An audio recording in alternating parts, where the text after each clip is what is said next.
And the next thing I know, years in a row, you were the top 3 fastest men in the 1500 in the entire United States, and you were not only in the Olympics in 2008, but also 2012, silver medalist, Mr. Leo Manzano. Dude, such a pleasure to have you. Thank you. Shawn, thank you for having me. I'm excited to be here. We've crossed paths a couple times over the years as I came into Austin and got into the running community. I'd heard your name a million times, so it's an absolute honor to be able to sit down with you today and chat. Where did your whole story begin as far as running goes? Like, how did that even become a thing in your life? Yeah, so I started running, at a very early age, and probably like most kids, I just like being outside.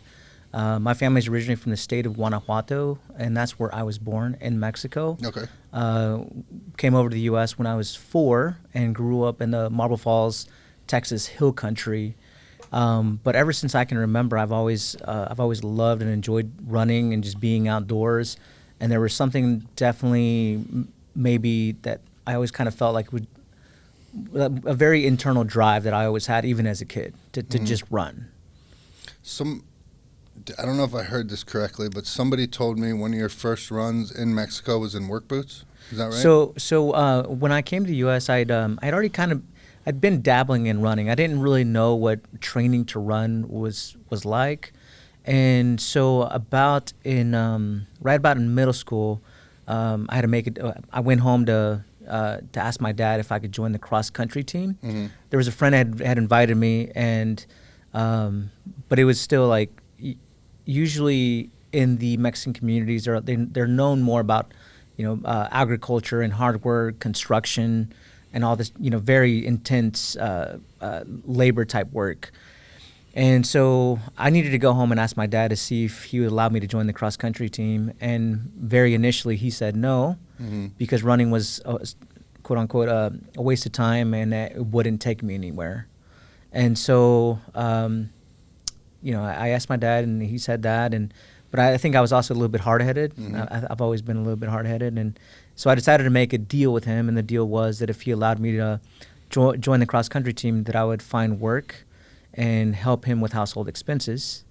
Ooh. And so with that, he agreed, and then it was pretty much the next day.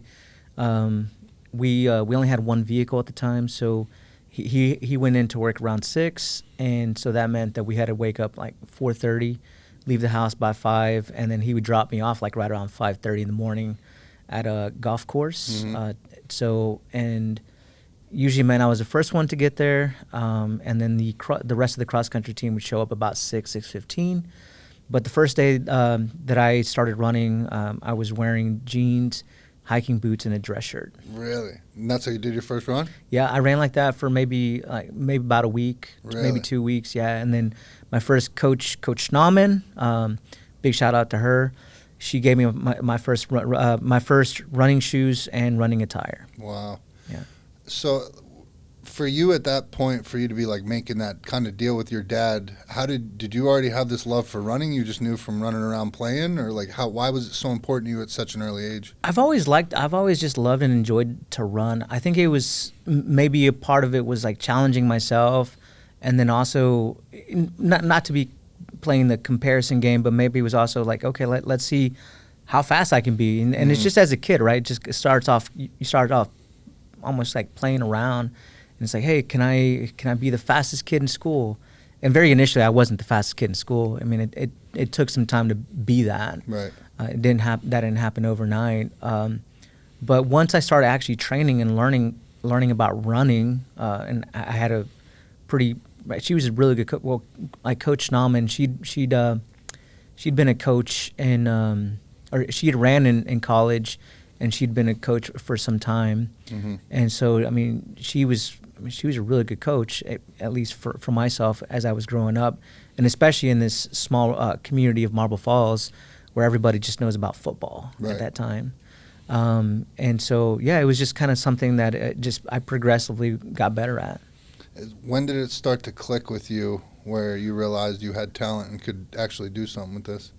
I think one of my first races. So I was in middle school, and Coach Shawn had seen me train in practice, and there was a race in Lockhart, Texas, where no, excuse me, not Lockhart. There was a San Antonio race. Excuse me, it was a UTSA Invitational. So it must have been actually like my second race. So I won my first race in Lockhart, Texas. First race ever. Yeah, she decides to put me in the. So I'm still in middle school, and she decides to put me on the JV team on the high school team. Right. But I'm only a 7th grader at the time, and I end up winning the JV cross country race. Really? Yeah. So that's when it's clicking for you, like, I got something with this. Yeah, I think that's kind of when I knew that there was something there. Not really exactly. I didn't really know what it was because I was still trying to figure out, this whole integration from, coming from Mexico to the U.S. and growing up, kind of a new culture and just really trying to figure out everything in terms of, society and people and all that.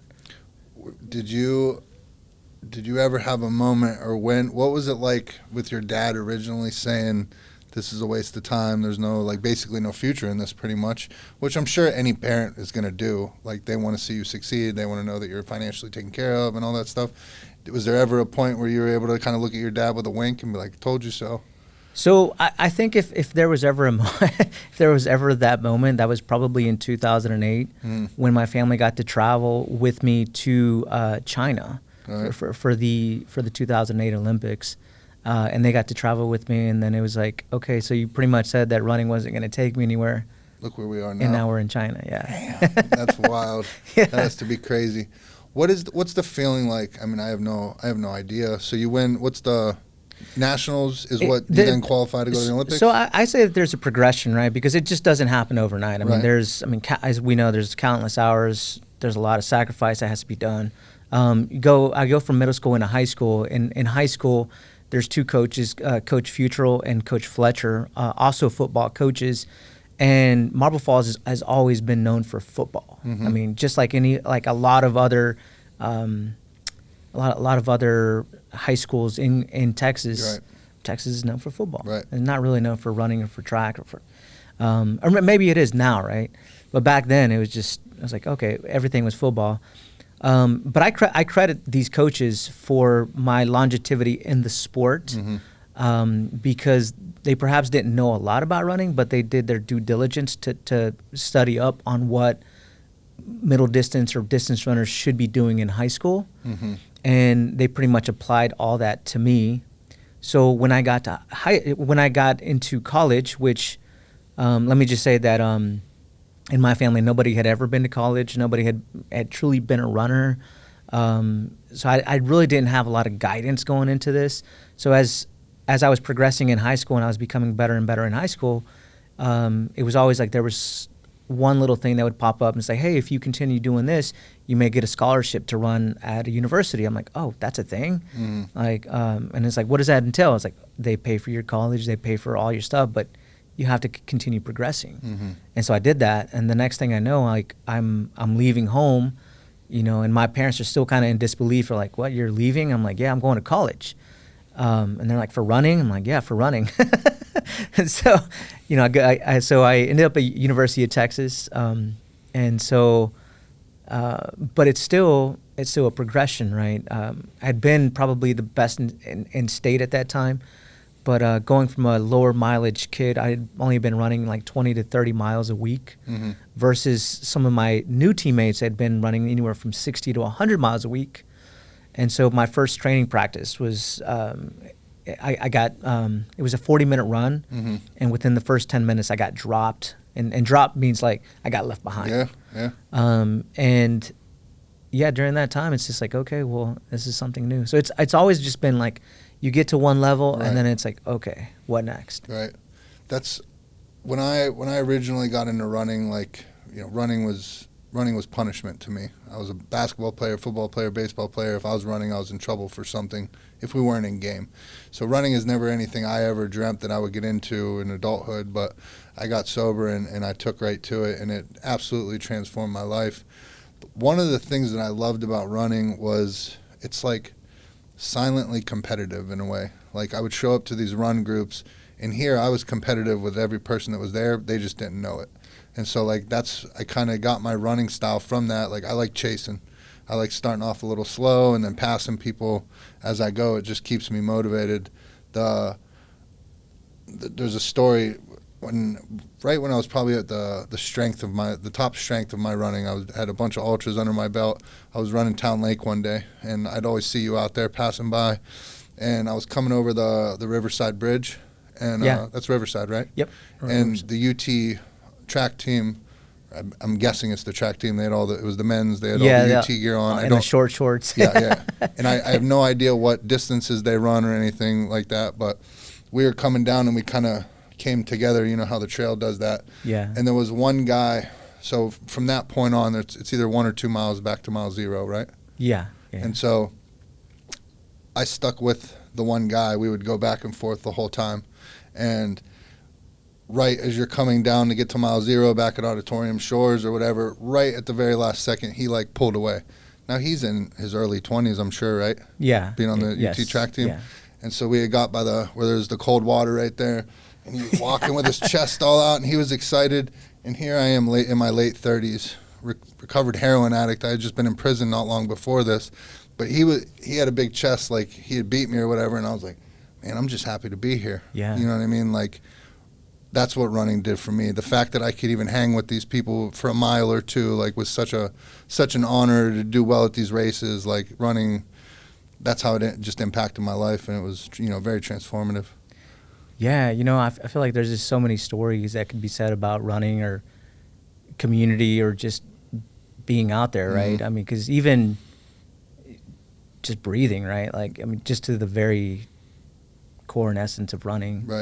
Right. Even if at some points it doesn't really matter if how slow you're running or how fast you're running. Yeah. But if you're just out there, you're just breathing. Right. That's half the thing is, that's the hardest thing for people, is just to get out there and go do it. If I can, looking back on my running career, one of the things that I could say is just showing up, right? If you can show up, I think that's what's the most important. That was literally the whole theme of our first episode of this podcast is showing up, and good things happen. Or is it Shawn up? Huh? Oh, I like that. You didn't say let's pod, by the way. Just if you remember it right now. Why aren't you keeping him accountable on that? So I've watched a ton of your footage and a ton of your stuff. If I could ask you, where did your pre-race ritual come from, and what is it?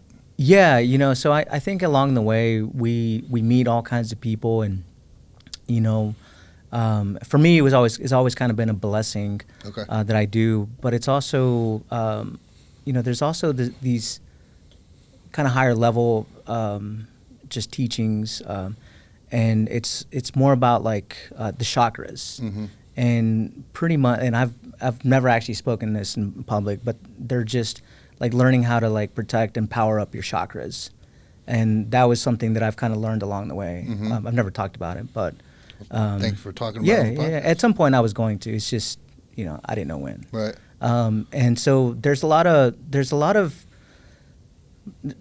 a spiritual aspect to running, right? We're all connected in some way, right? To higher sources or higher beings, and it's just about like learning how to connect and really honing in and focusing in on yourself, right?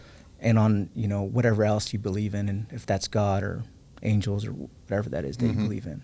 Yeah, I'm not sure how it was for you, because you were definitely running at a different level, but running for me, I was never good in the recovery world. Meditation is a thing. It's what some people utilize to just kind of get out of their head and calm the mind and all that stuff. I was never good at just sitting there and meditating, just still.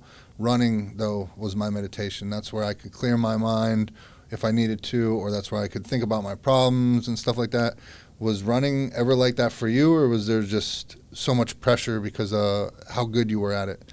Because it changed for me. When I started doing well at running and I started placing in races, it went from this meditative, peaceful thing to now I put this pressure on myself that if I don't win this race or I don't place, that I failed no matter what distance it was. Yeah, there's different levels and aspects to running, right? So for myself, if it was a super very competitive race, what I would do is I would go find a quiet spot and just kind of be within myself. I would either go through the race a couple times, just visualizing what I was going to do or how I wanted the race to pan out. And so that would allow me to go into the race and just feel like more ready to go or not as nervous. But also, then you also have, I mean, ultimately, right, you have one of the things that we're all going through is life, right? And you have life, and then you have all these other your personal stuff, your training stuff, whatever, right?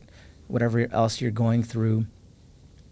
But for me, running was a thing where if there was an issue or a problem, or if I needed ideas on anything, I could just put on my shoes, go for a run, 2-3 miles, whatever it was, and then it was like I always, at the end of my run, I always had a solution for whatever it was, a new idea, and if there was no solution to it, then I at least felt a lot better about whatever situation I was in. Right. That's beautiful. I like that. What would you say, so someone listening today, it's a question I know I've gotten a lot, and I'm sure you've gotten it way more than me, but somebody that is interested and wants to get into running but has never run before, what would be your recommendation or advice on how they should get started? I would recommend that they try out trail, like trail walking, or just get out on the trail. Now, if you want to be better at running, I would recommend, first you got to have the right shoes. I wear Hoka's, by the way. But shameless plug right there. Yeah, but if you want to be good at running, you kind of almost have to be a student of the sport. But you really, I mean, because it's everything, right? It's physical, it's mental, and depending on who you are, right, it can also be spiritual as well. Right. Yeah, definitely. So I always tell people, people will find out my story and they want to get into running, but they haven't run since they were a kid or whatever. And so the easiest way that I've always told them is find a landmark that's a mile away from your house. Could be a gas station, could be a street sign or whatever, and there's your mark. You run a mile out, you run a mile back, boom, you got 2 miles.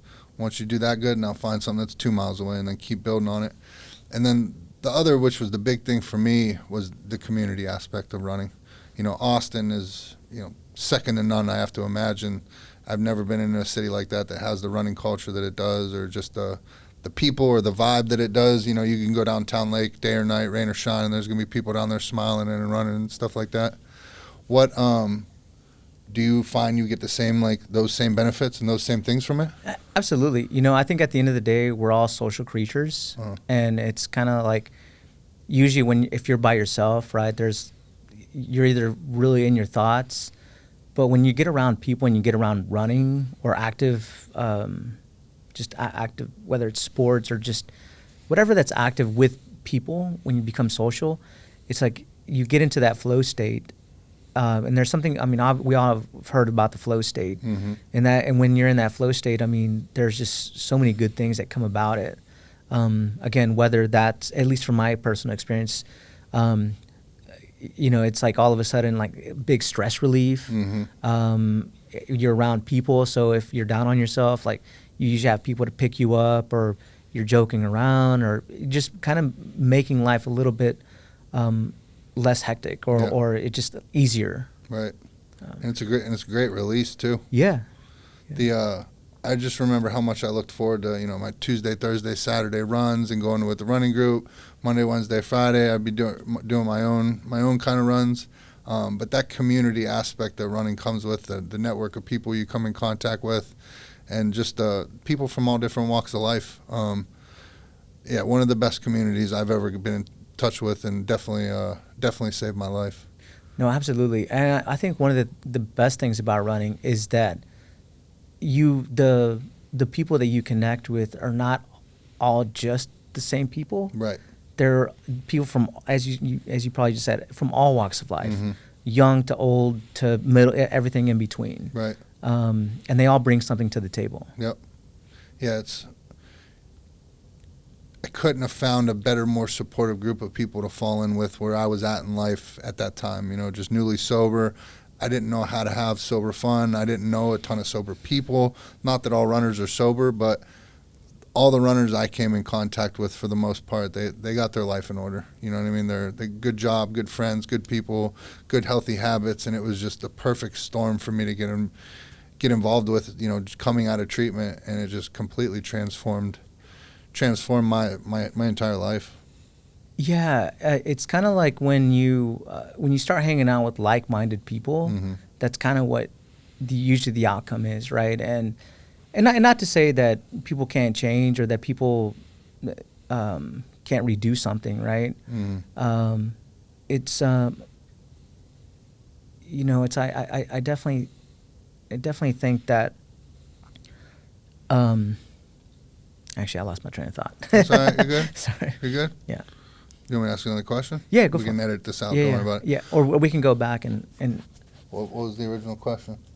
we were. Let me see if I can bring this back. We were talking about just kind of how everybody there's you have all types of runners from the ground up, younger, older, and how just everybody brings something to the table, right? Right. But then I can't remember where I was going with That's that. right. What? So people in adulthood, runners and everything like that. They run races. They train during the week. They do their training runs and all that. What is the difference between that and Olympic athlete training? To give people who are listening and watching a better I'm going to say perspective. that if I can sum it up in one word, it would be obsession. I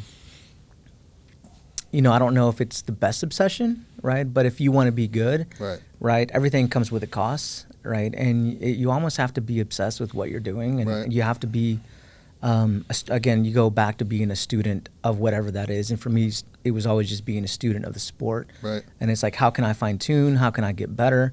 And what I always saw is always just doing the little things. As if you always did all the rolling and the stretching, all the little things, the things that you kind of probably find a little bit annoying, if you do those are the things that kind of tend to separate you from like mediocre to like really good. Right. Yeah, I have to imagine that. And that goes for, I know that goes for the gym. That goes for pretty much anything. Yeah. In life, that's just good life advice right there. Yeah. What? So you go to the Olympics the first time, and then do you come out of that immediately like I'm coming back here, or what's your mindset after the first Olympics? So after my first Olympics, I was ready to be done with the season for that for that year.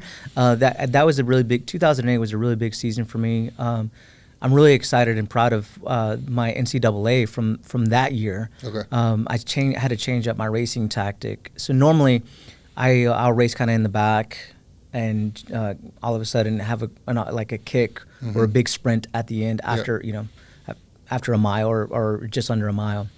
But that particular race, I led from wire to wire. And you look at me, I'm 5'5", technically 5'4.5". Nobody's counting. Yeah, but it's also when I'm running against these guys, everybody's like 5'8", 6 foot, 6'2". There's a guy named Andrew Weeding, and his shoulder goes like right here at least when I was running against him. Right. And so he's got to be like 6'2", 6'3". But there was always something that motivated me to compete against tall guys or big people. Right. So I can remember being I was starting a 50K trail race, and there was we had just started running, and I'm much like you're saying. I like starting in the back of the pack, and then as I go, it's like my body intuitively knows, like, all right, I can kick right now and keep it up for whatever this rest of this distance is. yeah. And I remember at the very beginning of the race, we start running, and I'm taking it easy, and he looked at me and he said something. He goes, "Man, he had said something about how I'm not built for running, like that I was tall, and I wasn't in the gym then, so I was pretty skinny, but he was kind of throwing shade at me about not being a runner or whatever."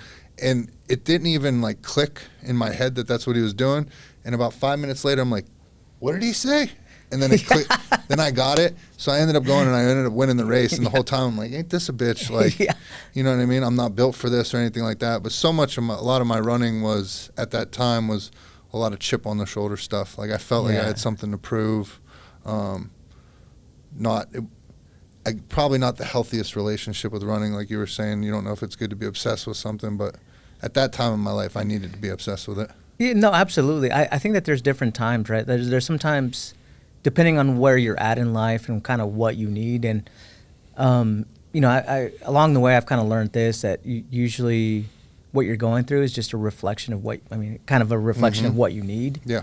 Right. So at that point, that was kind of what you needed, and at some points in my life, that's kind of what I needed. and it's kind of like, at least for myself, in retrospect, looking back, with kind of where I was coming from, there wasn't really like another way out. At least not a way out that I knew that could come easily, or that felt easy, right? Not saying that running was easy for me. I mean, there was times I definitely struggled and really had to sacrifice.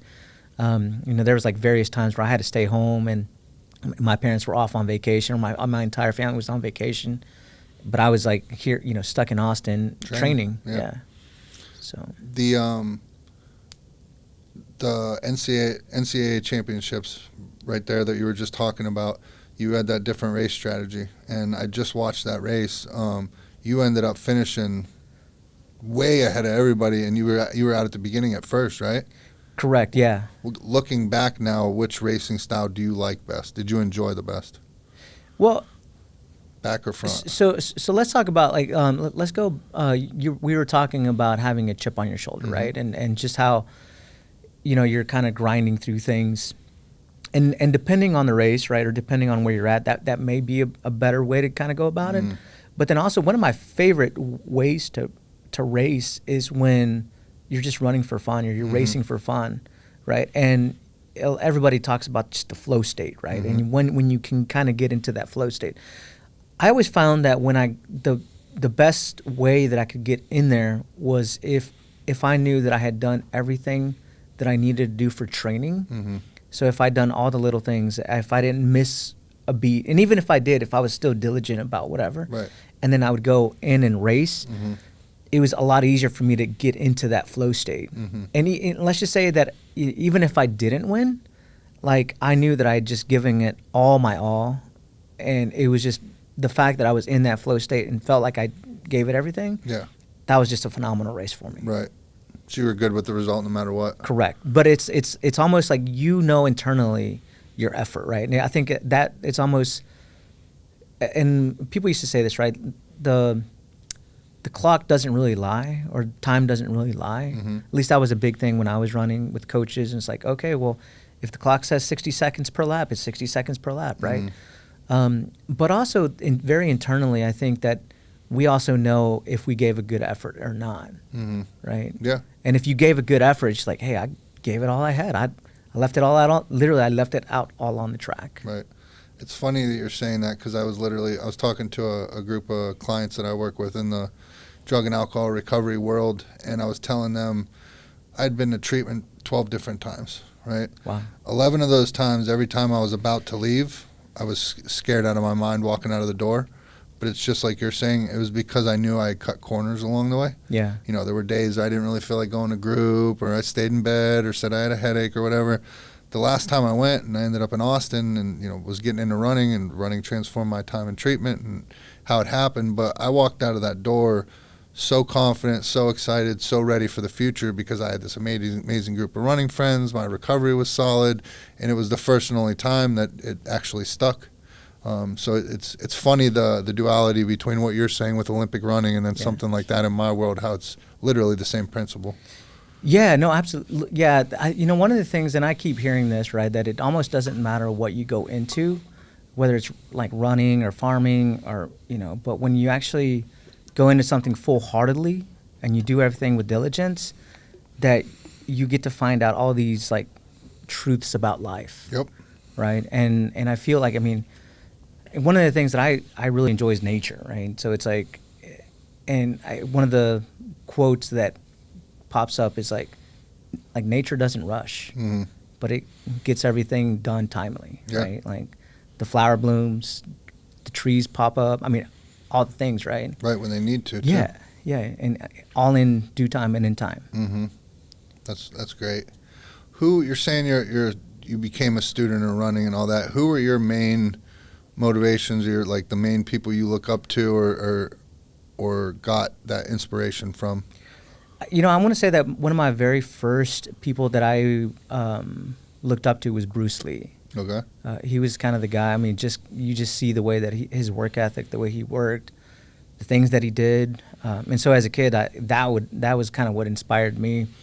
And then I think I kind of took that fighting mentality and put it into the sport of running, which is very similar, but you tend to kind of, not only do you compete with people, but it's ultimately you do compete against yourself. Right.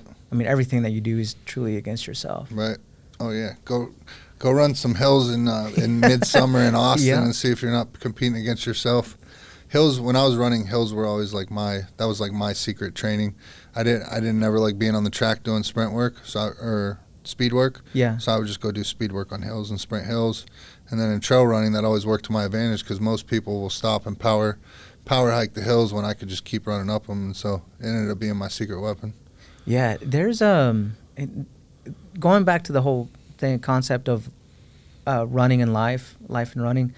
There's always been like this. I mean, this parallel, right? I mean, just like with in life, you're gonna face hills.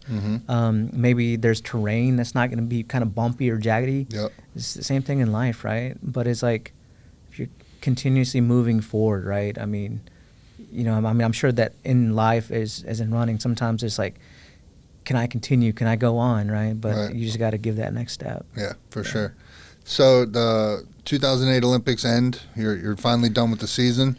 When does it start coming back into your mind, or the grind of like, I want to go back again? It goes. So it happens pretty soon, right? So normally we had a 2-week break. And 2 weeks is not a long time. I was going to say a whole 2 yeah, weeks. it's not a long time, and you kind of have to, as I say, as people in Texas say, get back on the horse. Right. So on those 2 weeks, are you just letting loose? Yeah, you're not doing anything. I mean, you maybe go out for a walk or some walks, but Drinking beers, eating pizzas? you can. I mean, like, I always like to have a beer, or two. So you definitely want to let go. You don't, and I think that by that point, 2008, in having the season that I had, I was already burnt out. I was like, man, this has been the longest season. Probably ran the most miles that I've ever ran. My mom tells me that I've actually ran more. I have more miles on me than I-35. So it's like at that point, it's like, okay, you just want to be done, right? Yeah. And so you kind of get away from running, right? And you just go do other things, whatever that is. But then that also helps you refresh to come back for the next seasons. Mind you, it's 4 years between Olympics, right? And I knew from my experience in 2008 to 2012, there were a lot of things that I had to learn, physically, mentally, perhaps spiritually as well. And as you kind of progress, you do learn and you grow in all these new things. Like I incorporated a new Olympic lift like type workout routines that I hadn't done in 2008. My training got sharper, just like little things or different things, right? That to help you progress and become a better runner, but perhaps also a better person in general. And so the 2012 comes around, you're ready? Yeah. So in 2012, in my mind, I did pretty much everything right that I needed to do right. I was going to sleep when I needed to go to sleep. I was eating the things I needed to eat. I zero alcohol during that time. Just doing everything right, as much as I could right. At least on and as much as I could off the track as well. Right. And I almost pretty much went undefeated that year, except at the Olympics. So how does that feel to you as a person? Like you're undefeated the whole year, you silver medal in the Olympics. Does it bug you, or are you? No, because it was just weird. Because a couple weeks before the Olympics, maybe like 6 or 7 weeks before the Olympics, so I fly to Europe. We have kind of a mini little season in Europe before we go into the Olympics. And I get off a plane, I do a race, I win the race, and then the next day, for some reason, so 60 seconds per lap for a 1,500 meter runner of that type of caliber is supposed to be easy. I couldn't even run 70 seconds. Something in my hips had just kind of given, and so I had this. Like my hamstrings were just off, and I was trying to run before the race. Yeah, like 6 or 7 weeks before the Olympics. So I felt like I couldn't even run. It was just something was off, and I had seen all the chiropractors, and nobody could figure out what it was. And then finally, my agent at the time sent me to go get X-rays. I got X-rays, and it turned out that my pelvis was kind of up and twisted towards the front, which was causing this massive pain in my hamstring. And this is already probably 3 weeks or 3 weeks, 3 to maybe 4 weeks before the Olympics. And I'd already missed out like 2 or 3 weeks of training. Are you freaking out at this Oh, time? yeah, absolutely. And of course. Yeah. Yeah, because it's like, oh my God, like these are the biggest races that I'm going to be. And so you miss out on this training. So we get these X-rays. We go back to this other chiropractor. He cracks my back, cracks everything. And he's like, hey, I don't want you running out today. He's like, you can go for a walk, but don't be running today. But tomorrow you can go do a track workout. And then the next day I went and did it was like 6 by 400 meters. And the first 400 meters out was in 54 seconds. And I was like, oh my God. I was like, my fitness is still there. Like, but going through that trauma, it was technically almost like traumatic. Yeah. And that was pretty intense. And so showing up to the Olympics, going back to, doing and I had been doing everything, right? But sometimes like there are things that are just super out of your control, and you just, in a way, I say you got to roll with the punches, right? It's still kind of one foot in front of the other, trying to figure out what the next step is. And so I showed up. I mean, definitely your mental game kind of is like a little bit uncertain. It's like, man, like, did the fact that I just missed like 3 weeks of training, is that gonna hurt me? Right. So you have that. So that's already like a chink in the armor, unfortunately. And then you just, I still have to. It's 5 days of nonstop stress. You have a prelim, a day off, a semifinal, a day off, and then the final. Mm-hmm. Is for the Olympics or to get in? For the Olympics. Okay. For the Olympics, yeah. So, race time. We're at the Olympics. Yeah. First, I want to let the audience know 1,500. What is that? 3 1/4. It's 100. It's 100 meters less than a mile. Right. So it's 3 laps and 300 meters. 3 laps and 300 meters. And so final lap of the Olympics, you're 9th place, right? About yeah. Three-quarter lap to go. Yeah. I mean, yeah. 400 meters to go. I'm in like second to last. Right. Yeah. He is in second to last place in the Olympics. And kick in the running community, a kick is where you do your final push. You're giving it everything you got. And he went from 9th place to 2nd place in the Olympics, and it was one of the most amazing runs I've ever seen. Inside your head at that time in 9th place, what's going through your mind? I feel like that during that time a lot goes through your mind. In my mind, I was thinking, well, first it's like, holy shit, this is hard. And then you think about like, am I even going to be here again? Like, in the end, being at that moment in time in that certain place, I don't know, right? At that point, I didn't know. I was like, so in my mind, I'm like, I gotta take this opportunity as much, even though I'm hurting, even though I feel like almost giving up. It's like, like I gotta do the best thing that I can with this opportunity and continue going or continue pushing. And once I kind of made that decision, then it was also like, man, I got my family back home. I got a son that's getting ready to be born. And that really gave me a lot of motivation to start sprinting or start kicking more. And then I started to pass athletes, and it was just like as I started passing all these athletes, I would gain more momentum. And as I gained more momentum, I would pass more athletes. Then I'm passing on the curve, and with 100 meters to go, I'm about 5th or 6th place. And about that moment, I was just like, if I pass 3 more athletes or 2 more athletes, I could be in medal contention. Mm-hmm. And so I made one last final push and even said like a little prayer in my head and just passed a few more athletes. And then when I crossed the line, I fell to the ground, but I was like crying tears of joy. Right. Because that's when I knew that I just won an Olympic medal. You're giving me goosebumps even thinking about it. I can't even fathom that. Was that the whole race plan the whole time, was kick hard at the end? Each race is different, so you don't always know. I had an idea of what I wanted to do, because if you look back at all my races, it's usually something very similar. Right.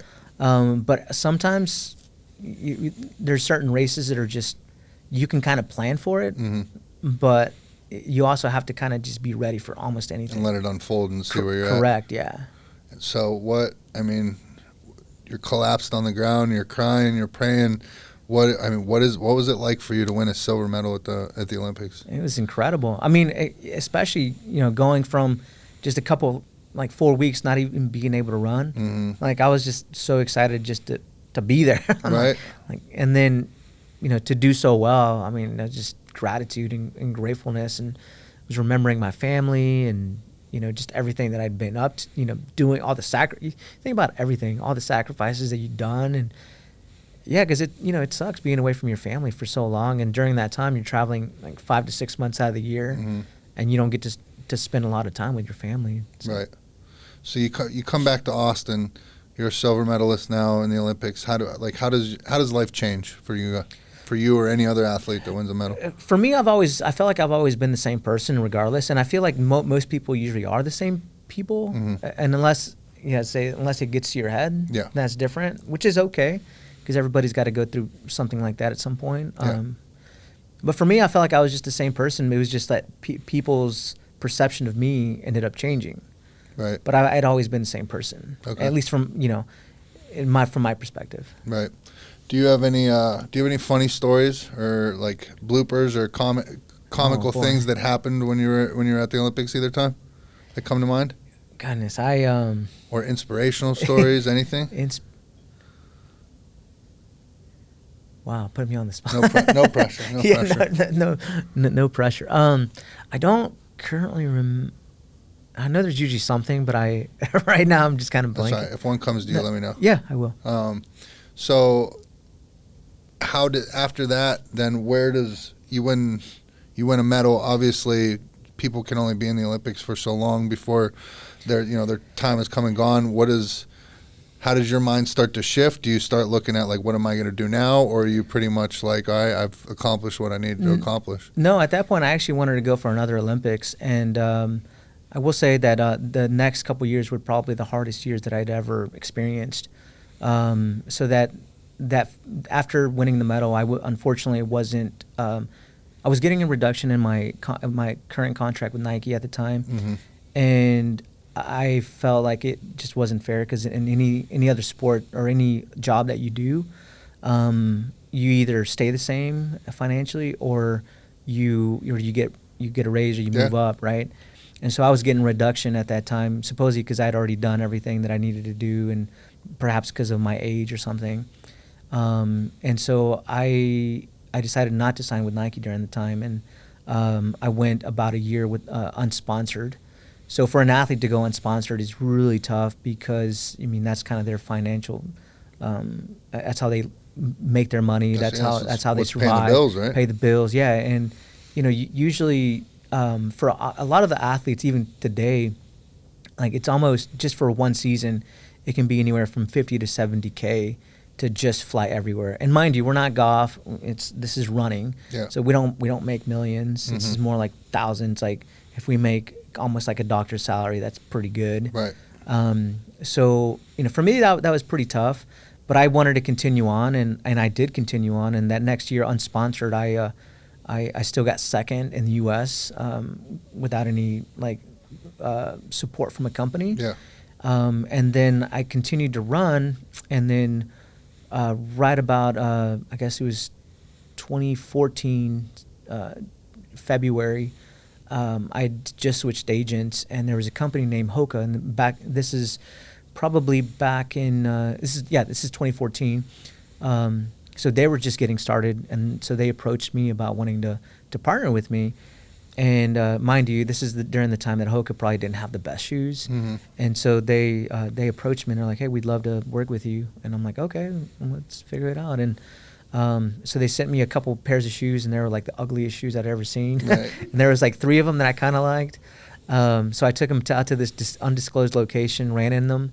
And then maybe about like a month, 2 months later, I signed with this new company named Hoka. Mm-hmm. And people were like, what is that? And they're like, you just ruined your running career. But not knowing that all of a sudden this company would just It was take going to off. blow up. Yeah. Man. You got in at the ground floor. Yeah. So. When I was, you know who Carl Metzler is? Yeah, I do. Yeah. So when I was running my 100-miler, I had the Speed Goat shoes on, and we were probably pretty deep into the race. We were, 60 miles in or so, and we we were running up a hill, and the pack of runners that I had been with for like the past 4 to 6 hours, and there was this one small woman, and she was kind of like in the group, and she was kind of a shit talker, and so we were going back and forth, and we're just talking and continuing to run, and so I go ready to run up this hill, and all of a sudden Carl Metzler comes running down the hill in the opposite way, and I was like, oh, and so I freak out. And for anybody that doesn't know, Carl Metzler is like the Michael Jordan of ultra trail running. He's the most winningest 100-miler runner ever, and the only trail runner I know that has a shoe after him and everything. So I'm starstruck mid-race, like, do you know who that was? And so I look back at the woman. She was the one close to me, and I was like, do you know who that was? And she goes, who, my husband? And I was like, and so for 6 hours I've been running with Carl Metzler's wife, and had no idea, but I happened to be wearing his shoes, and he did an interview with the documentary and everything like that. But that was my, that's my husband. Yeah. That's so funny. She was just acting like he wasn't shit or whatever. She's like, who, my husband? I was like, it's like Michael Jordan. What do you mean? That's awesome. Yeah. But I've always liked Hoka. Hoka was always my brand when I was doing my trail runs and stuff. Hoka, if you ever want to sponsor podcasts, let me know. There we go. What would you say is your fight song? What is the one song that you turn on that just gets you in that mindset? You're ready to go and you're ready to take over. Whoa. Fight song, race song. Wow. Well, you know, it's interesting. I mean, there's like 2 songs that I could think of that, I mean, I actually don't remember the name, believe it or not. Oh, no. But the reason is that when I was always preparing to run, even until this day, I don't listen to music. No, me neither, never. I don't listen to music. I don't listen to any. I just like to be kind of within myself. So as I was preparing to race, I would either just go into meditation or do other things, but not listen to music. So. Right. All right. So hypothetically speaking, yeah, if you were going to go fight for the UFC the UFC championship tonight, what would be your walkout song? Oh goodness. My walkout. I've never had headphones in the gym. I've never had headphones on a run, especially trail running. If you're wearing headphones, you shouldn't be on the trail. But I do listen to music to get me going on the way to whatever I'm going to do, whether it's the gym or run. There's and I don't even know the name of the song. I if you said it, I would be like, yeah, that's it. But there's do you know who it is? There's a song. It's actually on a movie track. Okay. And it's in the. Is everybody ready? It's in the it's one of the opening songs for Aquaman. I think it's like when he's going into the ocean or something, and I think you should sing it. Oh, I don't. It's more like I don't know. Silver medalist Leo Manzano is gonna sing his fight song right now. No. Yeah. All right, we're gonna look it up. We're gonna find it. So I got a couple kind of more fun questions for you, just kind of word association, whatever comes to mind. Okay, let me take a sip of my coffee. All right, go ahead. The first Aquaman? Yes. Second one's not out yet. We don't know how to say it, but it's by the Icelandic group. Sigur Rós. Is it the rock song, or is it the ethereal instrumental? I think it's the ethereal instrumental song. So it's we can take our best guess. Can you play it? Seglapur by Icelandic group. Can we play it? Yeah, let's play it. Really high pitch one. Like you know what I'm talking about? My wife can sing amazingly. Why don't you let them hear a little something of what you got, babe? I'll pass on that one. We make the audience part of the show on the I Am Redemption podcast. Yeah. Yeah, Awesome. we bring them in. Especially if we have an audience, we make them part of it. We'll cut this out. What was your Olympic Village celebration like? Did you have one? Yeah, I mean, I felt like it was pretty usually what happens is you win the medal. Well, I don't know if that. You can play it by the mic. Oh, wow. And see if it is or not. I can tell you if it is or not. Nope. Yeah, that was like. No, that's not it. That's not it. Nope. It's getting close. You know what I'm talking about, right? Yeah. Yep. See if you can find it. See, it could be a rock song. Or it could be. It is a rock song actually. Is it the one where the waves come up and come down over him? I think it's the one where the waves come up over him.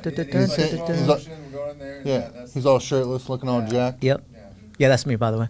I've been That's Shawn remembers about that movie. He was shirtless and jacked.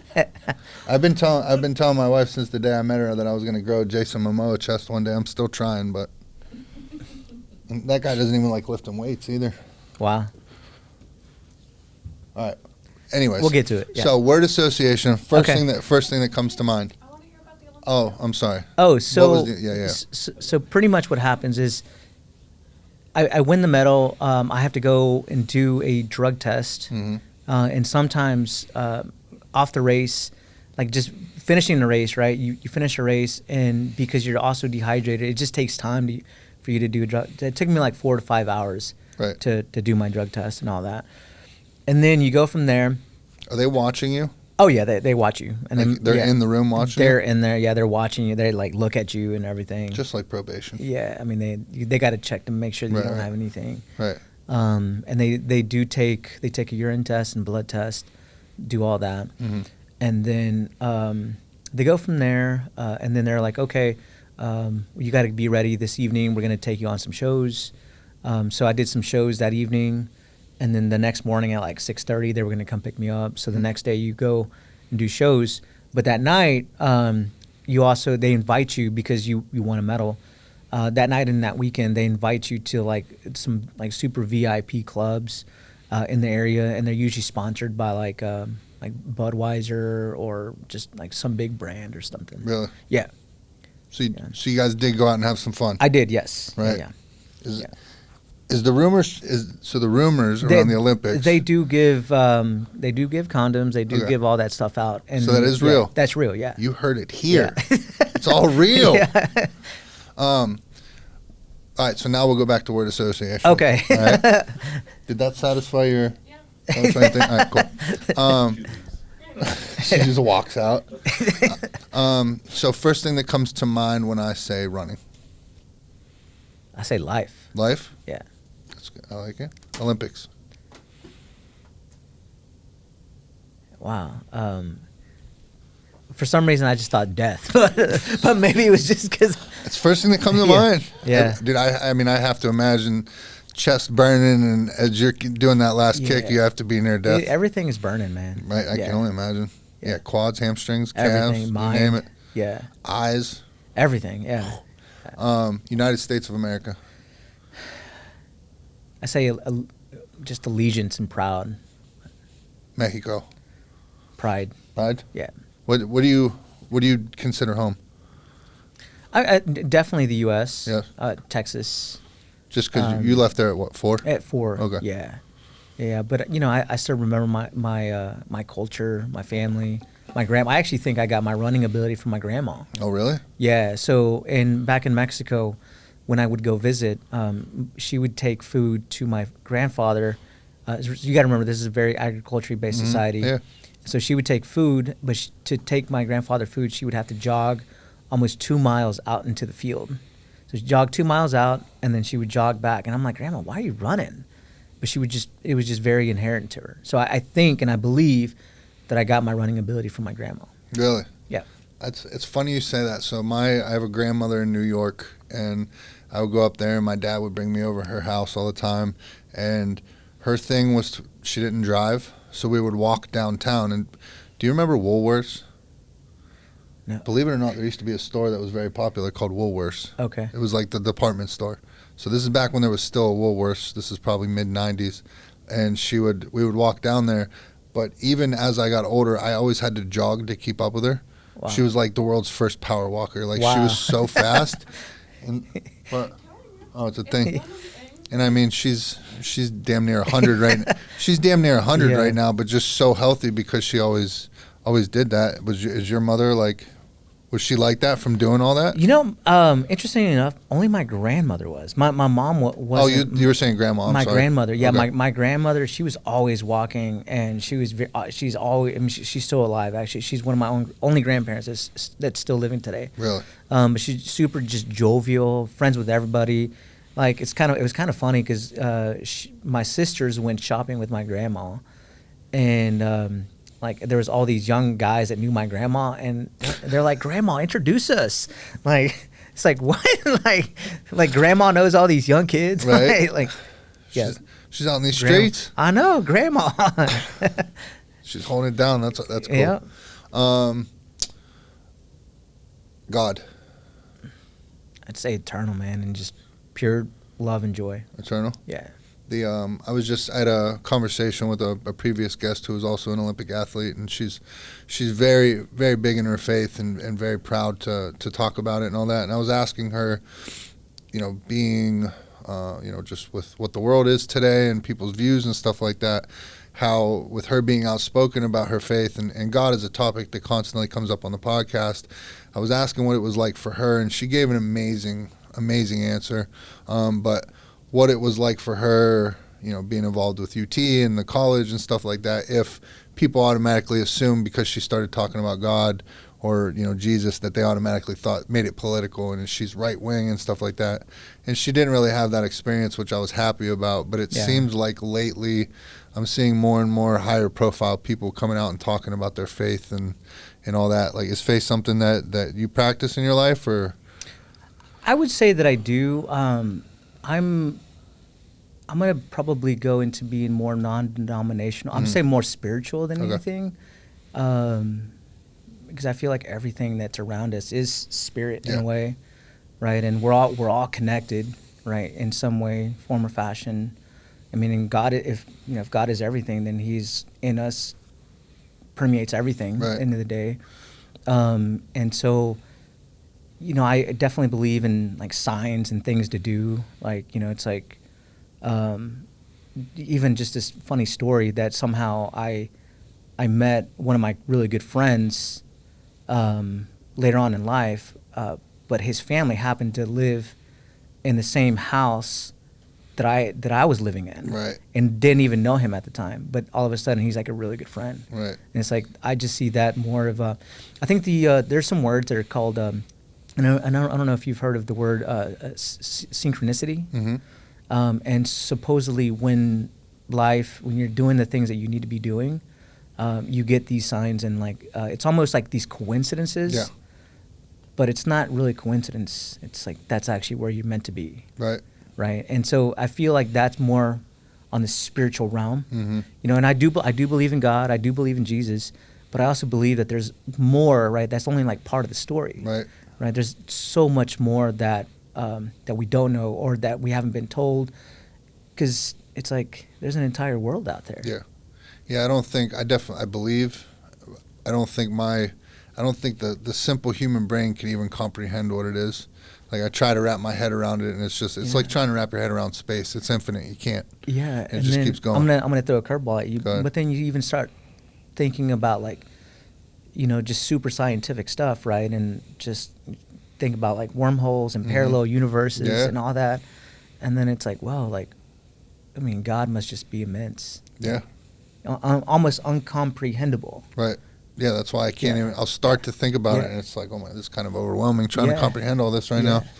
But man, Leo, I can't thank you enough, dude, for making the drive and coming on. It's been an absolute honor. Your story, what would you say, with your journey, what would you say is your most valuable lesson you learned along the way? Right now, what pops up is it's death and rebirth. There's different aspects of us that probably, as we level up, certain things got to die, and then you're reborn. And it's just, we constantly go into that, as we progress in life and as we go through our own evolution. Right. Yeah, that's very, very true. I couldn't agree with you anymore, because I can look back at my life and it's like, I remember getting out of the military, that was a death right there. I thought life was over. I didn't think there was life after the military, and then I was reborn into something else, or, being an addict or being in recovery. And it's like, there's so many times now, especially in adult life, where it's death and reborn. Yeah, and now you're doing your podcast. Right. Who knows what's coming next? Yeah. As long as we can get this going. Again, man, I can't thank you enough. Thank you for making the trip. It's been an absolute honor. Hopefully we can have you back in here sometime again and see what you're up to. Shawn, it's been a pleasure, man. All right, brother. Thank you so much, Thank man. you. Shit, I forgot. What's he doing? You're right. Flag on the play. Oh, we can do it at the end. It's just kind of like. Yeah, there we go. Yeah. So, We're back. and we're back. No. We could chop it up. I thought you were heading for them. I thought that's what you were about to say. No, I was sitting there in my head like, this is a good, strong Yeah. ending right here. We're just Yeah. He was. And then I messed up. All You right. splice it in. The way we like to wrap up the episode, it's called the I Am Redemption podcast. Okay. So if you'd be willing, if you take a look in your camera, they've heard your story, but I think I Am statements kind of help the audience to get you to know a little better. So if you have a couple I Am statements to let them know who Leo Manzano is. Well, I would just say that I am Rebirth. Beautiful. Love it. Thank you, sir. Thank you.